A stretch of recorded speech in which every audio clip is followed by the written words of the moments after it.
I think we must...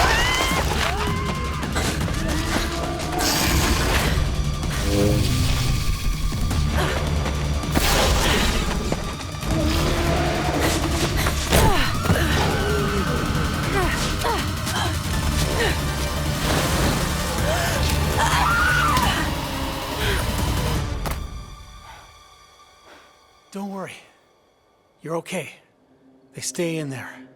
They won't come out of the corn.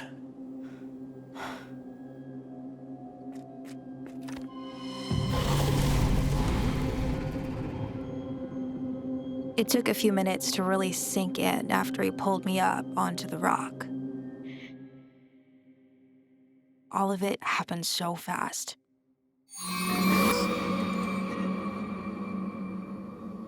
We'd been on the run for a while when Laura stole that car. She didn't realize how little was in the tank, so we were scoping out the back roads for easy gas to siphon, and I saw the truck left out at the edge of the field. Should have been easy enough. Those things hiding in the crops, whatever they are, came out of nowhere. I don't know how long the boy had been stuck out here exactly. I didn't ask. Days, maybe. Long enough for him to be fairly sure the things that attacked us wouldn't come out from the corn. We were safe up here. Or at least, I was. He was hurt. Even though he tried to hide it from me, I knew it was bad once the sun came up and I could see how much blood was on the rock. Either way, we were both in serious trouble. These roads are dead quiet almost all the time, so there's no way to know when help might roll around, or if it even would. The old truck belonged to his grandmother, who he had come out looking for. They lived alone, just the two of them. There was nobody else who would notice they were gone. Not anytime soon, anyway. The way he spoke made it clear that he didn't know if she had made it out or not. I didn't have the heart to tell him about the body I saw sticking out of the dirt as we ran. What was left of it.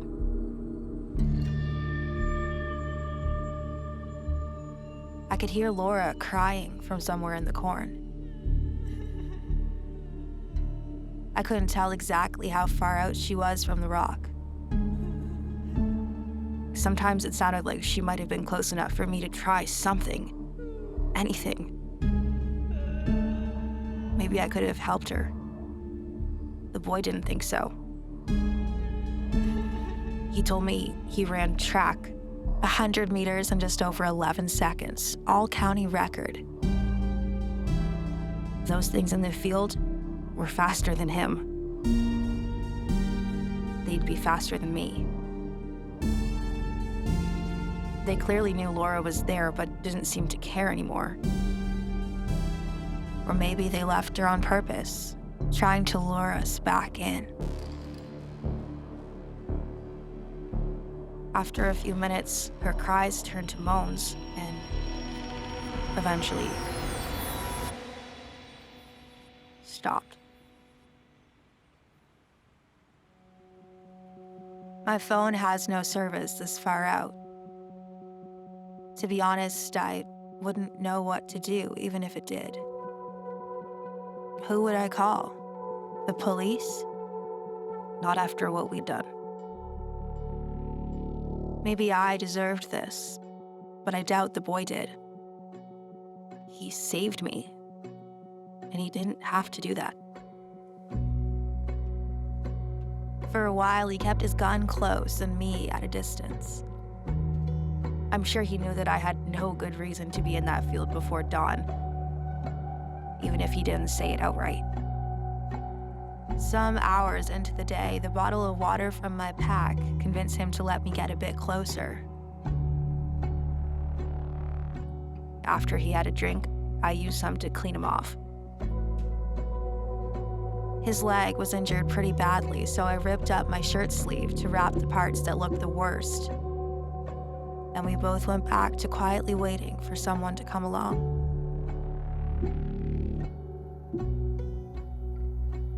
I offered the boy a cigarette at some point. My lighter was gone. Must have fallen out when I was running through the field. He had one though, one of those gimmicky rabbit's foot things. Said he didn't smoke, it was just something he kept for luck. It had belonged to his dad, who died a long time ago. We have that in common, I guess. I can't help but think it's luck, 'cause pretty much run out.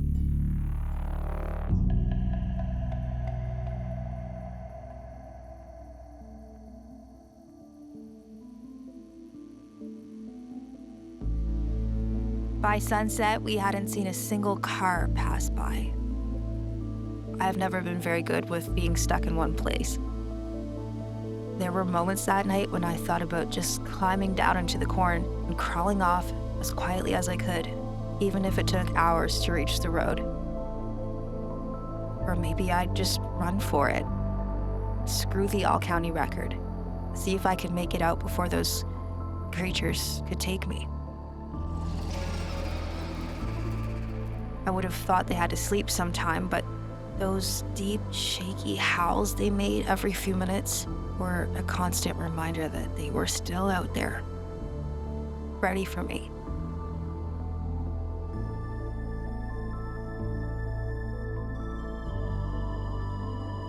Each hour or so, a jet plane would pass over us. The later it got, the easier they were to make out.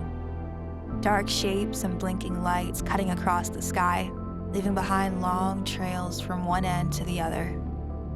High up enough that they'd never be able to know we were even there. I kept hoping, though. Hoping the next one that came along might be flying low, might see us and just know something wasn't right.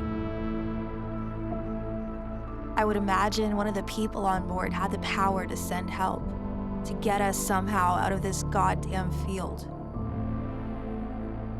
I knew that was stupid to think.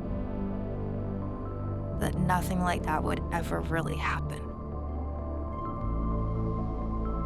Still, felt nice to hope, though.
Hey! Over here! Huh? Hey! Hey! Over here! Damn kids.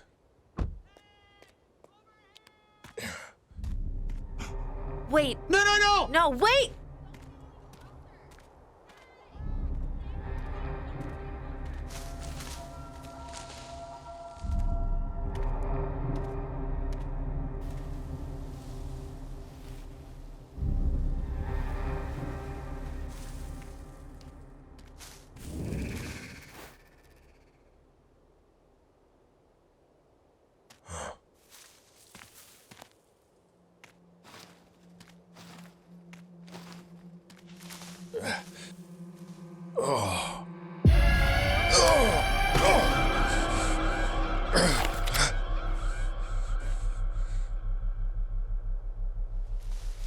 Hey, come on out of there.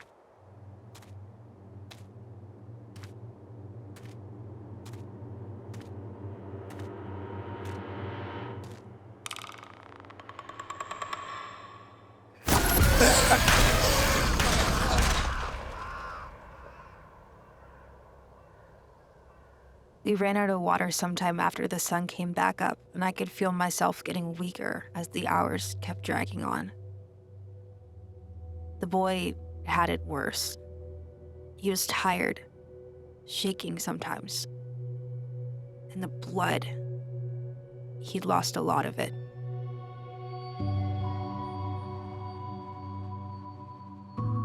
I tried my best to keep him awake and his mind off the pain.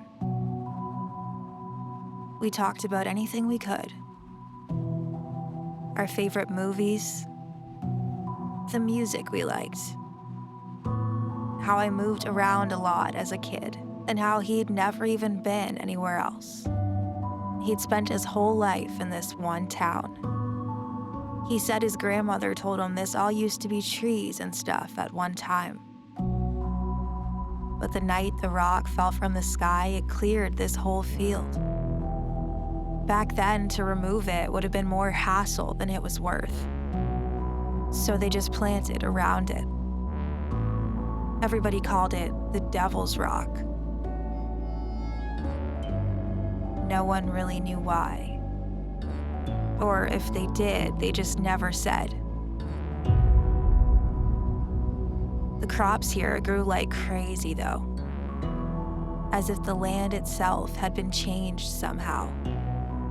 There were always rumors about the field, stories people told. How every 17 years, when the summer is particularly warm and the rain is heavy, very bad things happen here. The boy grew up hearing them and thought that's all they were. Stories. He never took them seriously. At least, not before those things in the field appeared, anyway. What the hell are they? Why won't they ever come out of the corn?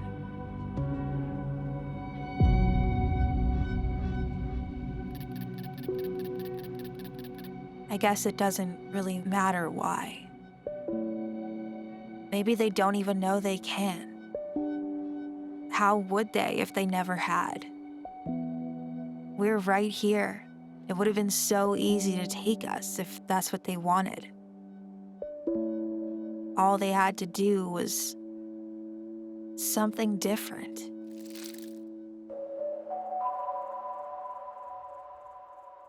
By late afternoon, the boy was talking less. Sometimes we would just stay quiet, listening to the wind in the corn, the distant thunder rolling in, the creatures howling. Sometimes I would talk. Maybe it was the way that he looked at me, like I wasn't a bad person.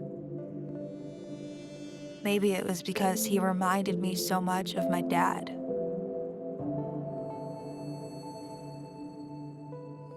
Maybe it was because some part of me knew we were both going to die anyway.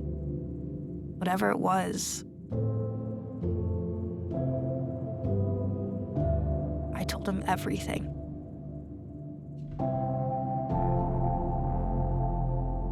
I told him about that stupid camp up north I was sent to. How me and Laura escaped. How we held up a Q-Mart in Hamlin County. How I needed the money and how nobody was supposed to get hurt. How I didn't know the gun was loaded and how it just went off. I told him about how after I ran, kept running. How it felt like if I could run fast enough, it wouldn't catch up to me. What I did. I told him everything. Almost everything. I never told him that I took the money. I left that part out.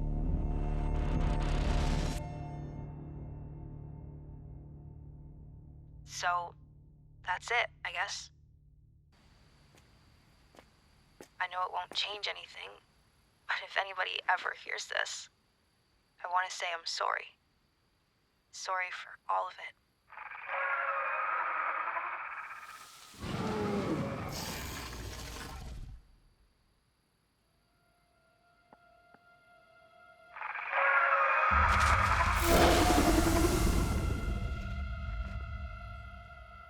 Holy shit.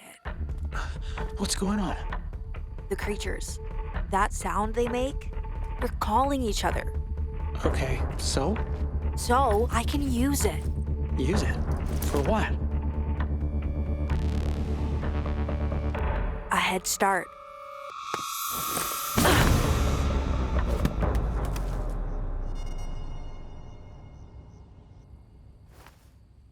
Here.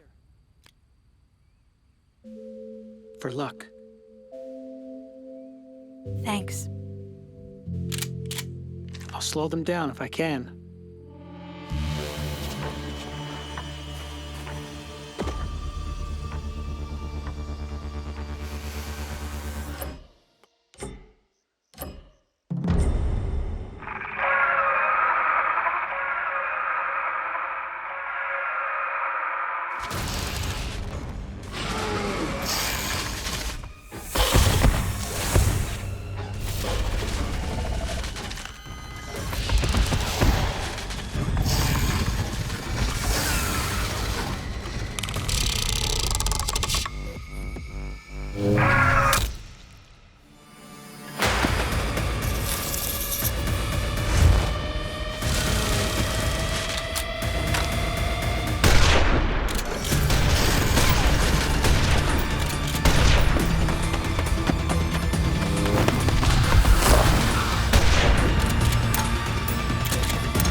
What are you doing?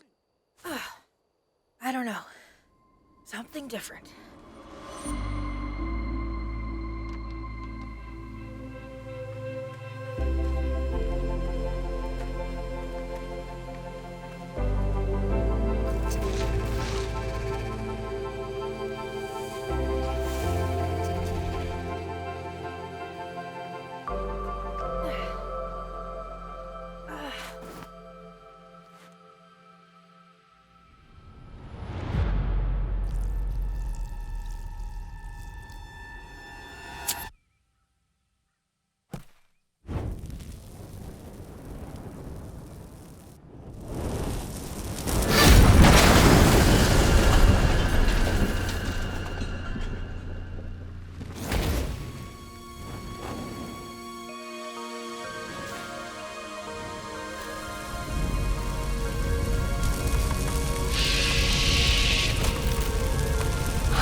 be long till someone comes.